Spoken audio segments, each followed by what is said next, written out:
watu kulala kwenye jeneza kupata utajiri. Hayo mambo yapo. Lakini Chief Godlove hayuko hivyo. Hayupo kwenye utajiri huo. Hayupo kwenye utajiri huo. Kuna watu wanaishi na joka. Kuna watu ambao wanamiliki jini. Jini anawapa pesa.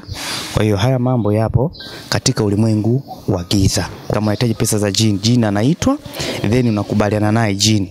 Kwa hiyo unaingia naye mkataba. Ni mkataba gani ambao utakufanya kati ya mimi na wewe? Kwa hiyo pale mnaandikishana. Bwana, mimi nitakuwa nakupa pesa za muujiza. Labda kila siku Ijumaa mimi nitakuwa nakupa pesa, hazina idadi. Utakwenda ndani unachukua. Sawa? Lakini kuna vitu nitavihitaji juu yako. Kwa hiyo ndio maana unakuta watu wengi mara nyingi huwa wanafanya kafara. Na katika namna ya tofauti kabisa na kukutanisha na Dr. Sir Muhammad, leo tunazungumzia masuala ya giza, masuala ya shirki, masuala ya kishetani na nguvu za giza katika namna ya tofauti ambayo siku zote tumekuwa tuifahamu.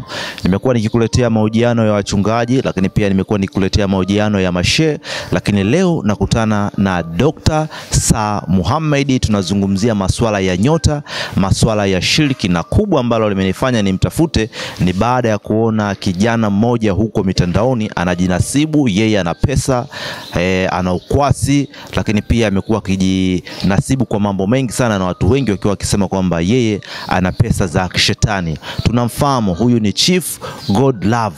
Watu wengi wamekuwa wakisema kwamba yeye ana pesa za kishetani halali kwake, na ndio maana muda mwingi anaonekana yuko usiku sheli, anaongea akijaza magari yake mafuta, kumbe ndani kuna kitu ambacho anakifuga, na masharti yake ni kwamba asilale nyumbani kwake.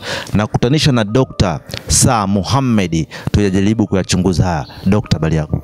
Naam, salama kabisa. Kwema? Wema, alhamdulillah niko salama kabisa. Asalamu alaykum Dr.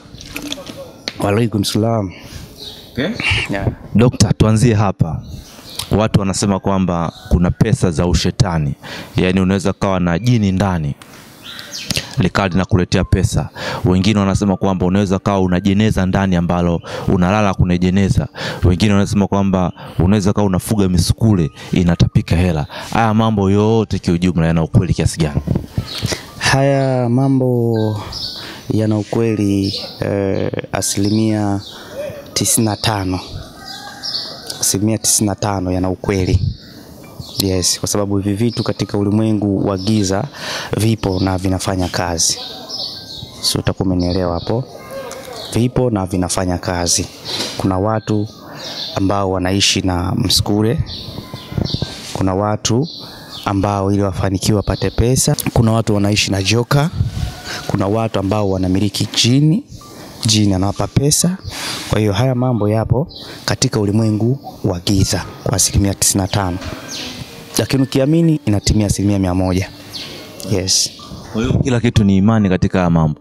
Yes, kila kitu ni imani katika haya mambo kwa sababu ni ulimwengu wa giza. Na Dokta, mimi naenda kwa mganga pengine. Napewa masharti, napewa kiumbe nikakifuge ndani. Zile pesa nazipata vipi? Kiumbe kile pale hakina mitambo, hakina mashine ya kutengeneza hizo hela. Hela zote zinatengenezwa na serikali. Nazipata vipi hizo hela? Naam, kama nilivyokuambia kwamba ule ni ulimwengu wa giza. Kwa hiyo unavyoenda labda hata kwa mganga au kwa mtu ambaye unahitaji kutengenezea kitu fulani, kwa mfano kama jini, maana yake tayari pale wewe unaingia madhabahu ya kigiza. Unajua kuna watu wengi wanahitaji pesa za miujiza au pesa za haraka bila kujua kwamba wanauza nafsi yao. Kwa sababu zile pesa manake unauza nafsi yako. Kwa hiyo unavyofika katika madhabahu ya wale watu kama majini au hata mafrimason, ndo moja pesa hizo. Kwa hiyo wale watu kwanza ukifika unakubaliana nao. Kama ni jini, kama unahitaji pesa za jini, jini anaitwa, then unakubaliana naye jini. Kwa hiyo unaingia naye mkataba. Ni mkataba gani ambao utakufanya kati ya mimi na wewe? Kwa hiyo pale mnaandikishana. Bwana, mimi nitakuwa nakupa pesa za muujiza. Labda kila siku Ijumaa mimi nitakuwa nakupa pesa, hazina idadi. Utakwenda ndani unachukua. sawa, lakini kuna vitu nitavihitaji juu yako. Kwa hiyo ndio maana unakuta watu wengi mara nyingi huwa wanafanya kafara. Kwa unakuta labda yule mtu au yule jini kataka kafara, umenielewa? Kwa hiyo vile akitaka zile kafara ndo makubaliano yale. Lakini juu ya kafara hizo ukae ukijua kwamba pale umeweka pia mkataba wa nafsi yako. Watu watauliza, mfano hizo kafara ni kitu gani? Tunazungumzia kafara tu, kafara ni nini? Hizo kafara zinakueje? Kafara mnaweza mkakubaliana, labda pengine yule jini au yule shetani au Freemason pengine labda wanataka mnyama miguu minne, au either watakwambia bwana, tunahitaji kafara labda ya ndugu yako. Unanielewa? Kwa hiyo vitu vipo katika ulimwengu wa giza. Kwa hiyo ukijaribu kuingia katika madhabahu hayo, basi ujue moja kwa moja umeuza nafsi yako bila wewe kujua. Manake tayari wewe kuna muda wote unaweza ukafa hata mwenyewe, sababu wataenda baadaye watakuchukua wewe. Aidha yale madhabahu ulioingia nayo wanaweza wakakupa, halafu mwisho wa siku utajiri wako utaisha vibaya. Ndio maana unakuta kuna baadhi ya matajiri unakuta stories na baki tu, huyu alikuwa anamiliki pesa nyingi sana, lakini kwa saizi ni chizi, akili hazipo sawa. Kwa hiyo ni kutokana na madhabahu alioingia. Wale watu baada ya kukosea pengine masharti, wale watu wanachukua vitu vyao vyote na wanakupa tatizo, au yani wanakutupia kitu ambacho sasa wewe utashindwa kujitambua, mwisho wa siku utakufa. Kwa hiyo moja kwa moja huwa nazungumza kwamba haya mambo ni nguvu za giza.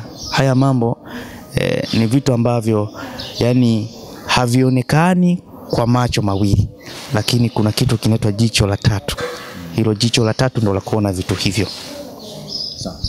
Umezungumzia hapo kwenye jicho la tatu, mmoja kijana mmoja ambaye amekuwa akitrend sana huko mitandaoni, Chief Godlove, amekuwa akiwafundisha watu ulimwengu pamoja na jicho la tatu. Watu wanasema huyu jamaa pesa zake ni za kishetani, na wapo watu wanasema kwamba moja ya masharti yake ataki kulala ndani. Na ndio maana Chief Godlove mara nyingi utamwona usiku anazunguka barabarani. Leo utamwona huko Shell anajaza mafuta, utamwona huko Mlimani City, utamwona huko wapi, yani ashindi nyumbani, yani usiku yeye ataki kulala nyumbani, moja masharti yake. Tumzungumzie Chief Godlove. Kuna ukweli kwamba Chief Godlove ana pesa za kishetani? Nimekuwa mara nyingi nikiendelea kumwongea kwamba Chief Godlove, swali zuri sana. Mimi ni mwalimu. Mara nyingi huwa nasema Mwenyezi Mungu, hata wewe hapo ulipo kuna uwezo wa asili uliopewa na Mwenyezi Mungu. Kwa hiyo moja ya uwezo huo hata mimi nimepewa uwezo wangu ambao ninao wa kumjua mtu. Mimi naweza nikakuangalia hapo nikakujua wewe pesa zako ni za aina gani, unamiliki pesa kwa njia ipi. Uwezo huo ninao. Kwa hiyo Chief Godlove hamiliki pesa za majini wala mashetani. Sawa? Na kuambia hivyo nikiwa najua na nikiwa na maana. Anavyokuambia jicho la tatu. Jicho la tatu, yule ni mtoto ambaye nadhani nikasema ni mpambanaji. Alafu ni mtu ambaye anasaidia watu wasiojitambua wengi. Kwa maana moja, jicho lake la tatu ni kuwasaidia watu ambao hawajui katika ulimwengu huu. Unajua, ndio maana napenda sana kuambia Watanzania kwamba Chief Godlove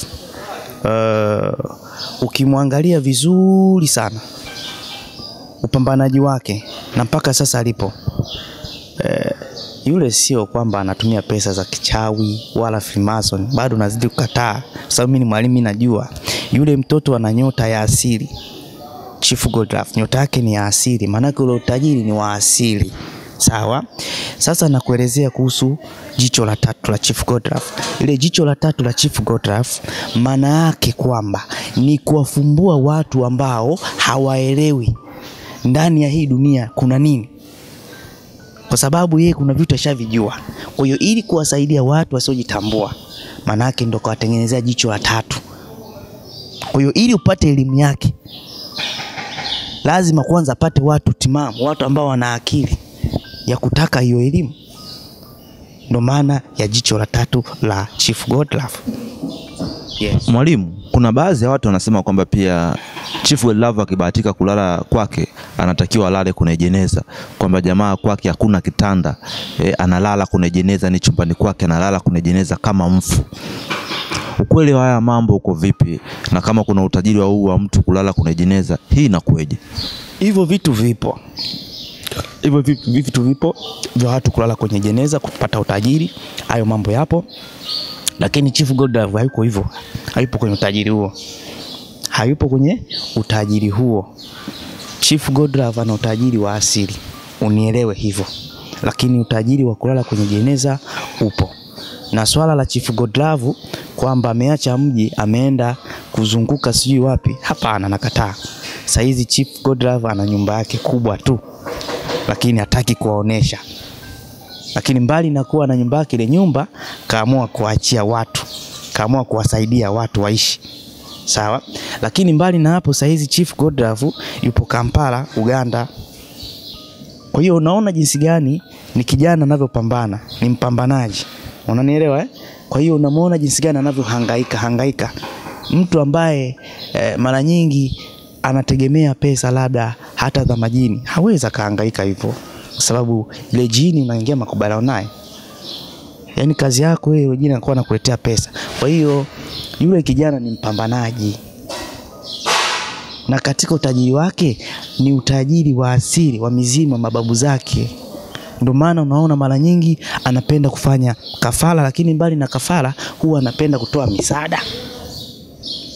Siri ambayo nakupa katika msaada kumsaidia mtu au kumsaidia maskini, hiyo ni moja ya nguzo ambayo inaweza kukufungulia milango sana. Lakini ukijiungamisha mbele madhabahu ya kiasili, huwa inakufungulia sana milango. Kwa hiyo ndo nimekuelekeza hivyo kwamba Chief Godlove hayupo kwenye utajiri wa kulala kwenye jeneza. Lakini katika ulimwengu wa giza hivyo vitu vipo na vinawezekana. Tumweke kidogo kiporo Chief Godlove, tutarudi kwake. Tuzungumzie hivi. Faida ya kuwa na pesa za majini na ubaya wa kuwa na pesa za majini ni upi? Faida ya kuwa na pesa za majini. Faida ya kwanza, utamiliki kila kitu unachokitaka. Utanunua chochote unachokitaka. Labda unahitaji ufanye kitu fulani, utafanya. Lakini wale watu wanakuwa na masharti. Unanielewa? Kwanza zile pesa zao pengine labda haitakiwi wewe, yani hapo ulipo wewe haitakiwi yani ukazitoe misaada pesa zao za majini. Maanake utakaa nazo, utafanya mambo yako mengi, lakini hasara za hizo pesa, hasara ni moja, nishakwambia kwamba hizi pesa unauza nafsi yako, yani unauza roho yako. Kwa hiyo ni pesa ambazo hazina amani. Unanielewa? Kwa hiyo unaweza kumuona tajiri, anamiliki nyumba kubwa, ana kila kitu, lakini ndani ya utajiri wake kuna siri kubwa. Ndio maana unakuta kuna watu ambao wanamiliki majumba makubwa, magari ya kifahari, lakini hawalali kwenye kitanda, wanalala chini, wengine wanalala chooni. Kwa hiyo ni moja ya hasara. Utakuwa umenielewa hapo? Dokta, umetaja hapo faida kidogo, lakini nyingi zimekuwa ni hasara.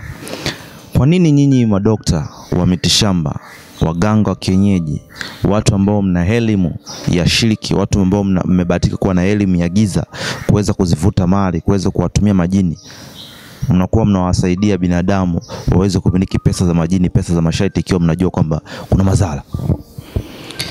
Unajua, nikikuelekeza maana ya hasara na madhara, kwa hiyo maana yake hata mimi ukija kwangu nitakupa kila kitu unachokitaka. Bwana, unahitaji kitu, kina faida hizi na hizi na hizi, na hasara ni hizi na hizi. Kwa ukimwona mtu anahitaji utajiri huo, basi ujue ameridhia kuhangaika kwake, kupata matokeo mbeleni mabaya, kwa karidhia. Kwa sio kila mtu anayetaka utajiri basi anaingia tu bila kuridhia. Anakuwa tayari ashakubaliana na kila hali itakayotokea. Utakuwa umenielewa? Na inakuweje inapofikia hatua kwamba mtu ana pesa nyingi, lakini pia utakuta labda masharti ni kwamba hataki kuzaa mtoto, lakini mwingine anakuambia kwamba hataki kuoa. So kwa nini masharti yanakuwa ni magumu sana kuna hizi pesa za majini? Kwa nini nyinyi madokta mmekuwa mkitoa masharti magumu? Je, hayo masharti mmekuwa mkitoa nyinyi madokta ama majini ambayo nyinyi mnawatumia kuwapa mali binadamu ndio wanatoa masharti? Nimekuambia kwamba awali kwamba unapotaka utajiri huo manake kwa mfano kama kiumbe jini, sawa? Unakutanishwa naye. Then yule kiumbe unaongea naye. Yaani yule kiumbe atakachokitaka juu yako basi wewe ndio unatakiwa utekeleze hivyo. Sio kwamba ni mganga au mtu yote anayekupa masharti. No. Kwa hiyo wewe unavyoenda kumkutanisha mtu na huyo jini, wewe unakuwa umekaa pembeni unaacha wao wanazungumza? Hapana. Mimi ndio waga natoa maelekezo. Maana yake sasa yule jini yeye anahitaji kitu gani kutoka kwako ili akupatie utajiri wako. Na masharti yanatofautiana kulingana na mtu na mtu? Masharti yanatofautiana ikiwa wewe unahitaji kitu gani. Kwa sababu kila njia utajiri kuna utajiri wa njia tofauti tofauti. Yes. Yeah. Pengine labda mtu amepewa masharti, kashakuwa na pesa, mambo yanaenda vizuri. Baadaye akachoka sasa kumiliki hizo pesa, anataka akae kawaida. Pengine atagua au utajiri aliupataga sehemu fulani ama aliupata kwako, amekuja kwako umsaidie. Unaweza kumsaidia karudi katika hali yake? Kuambia awali kwamba hicho ni kitu ambacho hakiwezekani kwa sababu tayari alishaingia kwenye madhabahu. Alishajiingiza kwenye nguvu za giza. Kwa hiyo kashaingiza, yani ameingia kwenye mikataba ambayo yeye haijui. Si unanielewa? Kwa hiyo kama nilivyokuambia kwamba hii ni mikataba ambayo unaingia nayo, maana yake tayari ushauza nafsi. Pale maana yake kama ukikosea masharti maana yake kuna uwezekano wa wewe kufilisika bila kuelewa. Kwa hiyo watu wakachukua kila kitu chako. Kwa ndio maana kuna wakati mwingine unakuta kuna matajiri anafilisika ghafla.